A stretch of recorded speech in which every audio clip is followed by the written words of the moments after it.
Hi, my name is Danielle Leva, and this is my CTI inquiry project for year 2. My inquiry focus question is, what instructional strategies can I implement during an 8th grade Common Core math unit to effectively assess the student's level of understanding in solving systems of linear equations to increase their proficiency on the post-assessment? The Common Core focus standard that I am concentrating on is analyzing and solving pairs of simultaneous linear equations by way of graphing and using the substitution method. The CSTP element that I decided to focus on was Standard 5, Assessing Students for Learning. I chose to focus on Standard 5 because that was the focus of our PLC group, where we researched how collecting and analyzing assessment data from a variety of sources can better inform our instruction.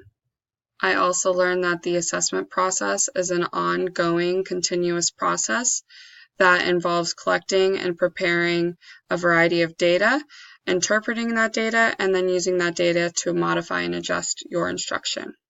I also learned how important it is to involve students in self-assessment in order for them to see their growth and where they can improve in their learning. Here are students participating in 2 partner activities. One was a Kahoot lesson, and another one was whiteboard boot camp or whiteboard practice. Here are examples of student work from whiteboard practice during solving systems of equations and during Kahoot, as well as here are pictures of students working together in a scavenger hunt and in a trading cards activity. Here's a video of 2 students collaborating together to solve a systems of equations problem using substitution. These students are helping each other better understand how to solve the system in the best way possible. They're making sense of their understanding, and they're assessing each other's learning. Here are 2 examples of students interacting with technology, specifically receiving immediate feedback, again, not form of assessment. Here they're receiving feedback on a Kahoot. This is their individual feedback of whether they got the question right or wrong, and this is the class feedback of what the class got, how the class answered, and what they got right or wrong. And then this is the feedback I receive, whole class data of the problems that students were answering correctly, some of the problems that students were frequently missing, as well as the overall accuracy of students' responses. Here are 2 examples of students participating in self-assessment. Here is a warm-up worksheet where students perform a warm-up daily. Their warm-ups are then peer graded, so they receive that immediate feedback, and then once they get the feedback back, they are then to fix the errors that they made. And then here is an example of test corrections that were made by a student. Not only do they have to fix the error that they made, but they have to be reflective of why they made the error and the type of error they made. Here's another example of students interacting with technology and how technology is a great tool to assess students and for students to receive immediate and specific feedback. Here, the students are receiving feedback on a Big Ideas online homework assignment. They are given feedback of what they got wrong on a question, as well as partial feedback about whether the different parts they got right or wrong on the assignment.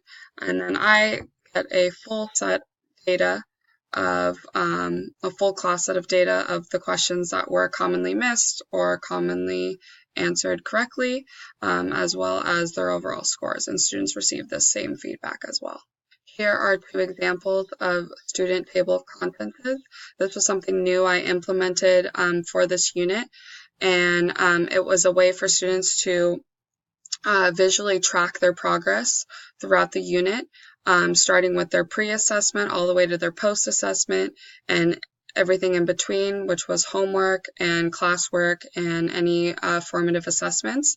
And this really made the students' growth transparent and really kept them accountable for their own learning. And here is 2 reflections that students wrote at the end of the unit on whether they met their goal or not. Here I also gave students a survey at the end of the table of contents and completing the unit of how much writing a goal at the beginning of Chapter 5 helped them throughout the unit, and I got a lot of positive feedback about them really liking that this kept them accountable for their performance throughout the unit. They also said they really liked the table of contents because it kept them motivated and it kept them on track because they were able to see their progress throughout the unit. This survey was also done through Socrative.com, which is a great online tool for kids to receive immediate feedback and for teachers as well. The 4 C's were incorporated throughout the unit through different opportunities to collaborate and communicate with one another to make sense and process new information. And a lot of critical thinking was done when students were given the opportunity to self-reflect and self-assess their performance throughout the unit on homework, assessments, and classwork. The differentiation strategies that were used for my special populations focus student was frequent individual check-ins, preferential seating, partnered with a proficient and well-behaved student, and the use of a graphic organizer to better organize new material in small, understandable chunks. So here is an example of a graphic organizer that I used during the unit. The differentiation strategies I implemented with my EL student was, again, frequent individual check-ins, preferential seating, partnered with a proficient dual language student who could translate any words or phrases, as well as help with math computations. And I also used verbal, written, and visual directions, and used pre-written notes so a student could focus more on math computations rather than writing, decoding, and performing all at one time. And here is an example of some written notes that the student received. Here is the pre and post assessment that I gave students that was taken from Big Ideas Math, the curriculum we use at our school. Again, I used the same pre and post assessment so that the students' growth was very transparent. I chose to use this assessment because the questions that were asked not only called for them to perform procedural computations, but also to apply their conceptual understanding to solve real-life situations, and it consisted of DOK level questions 1, 2, and 3. On the left here is an example of an online Big Ideas Math homework assignment that I gave, and the reason why I like to give these online assignments is because they're the questions are very similar to questions that students will see on the CASP state test. And then here's a worksheet that I gave for homework. And then here are 2 examples of formative assessments that I gave during the unit. Here is period 6 overall growth from the pre-assessment where they came in at a 20.8% to the post-assessment where they came in at an 83.4%. So as you can see, there was a lot of growth. Here are the results from my 3 focus students. As you can see, my EL student exited the unit at a proficient level. My special population student met my goal of achieving a 90% proficiency, and my choice focus student almost doubled her score. So as you can see, there was a significant growth amongst all students. What I learned from my students was that they appreciated and were inspired by immediate and specific feedback. There was an increase in self-perseverance and self-awareness, and that students were intrinsically motivated to pursue the short-term goals they set for themselves at the beginning of the unit. And by allowing students to be a part of the self-assessment process, there was more buy-in and motivation. What I learned about myself as a teacher was that students became more accountable for their learning when they were in a safe environment where it was okay to make mistakes.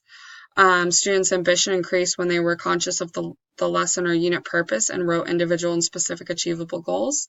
including students in the process of assessing their learning helped me collect more and various types of data that better inform my instruction. And you must implement various forms of formative assessment throughout the unit to best measure the level of understanding and to better inform my instruction and make it more effective. That was my inquiry project. Thank you very much.